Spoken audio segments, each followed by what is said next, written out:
Ito yung lugar guys na tahimik, wala kang maririnig na mga sasakyan, ang tanging maririnig mo lang huni ng mga ibon, pagpatak ng ulan na dahan-dahang umaano sa lupa. Ito lang naman yung lugar na tinitirahan ko ngayon guys, tahimik. Kaya papakita ko sa inyo kung anong klase bang lugar ang tinitirahan ko ngayon.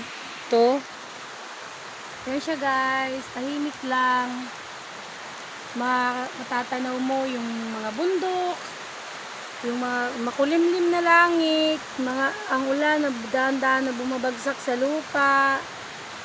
Kaya siguro nakikita nyo naman guys, bundok talaga siya. Ikaw, gugustuhin mo bang tumira sa ganitong lugar? Comment down below kung gugustuhin mo. Pero kung hindi naman, syempre, huwag ka na mag-comment.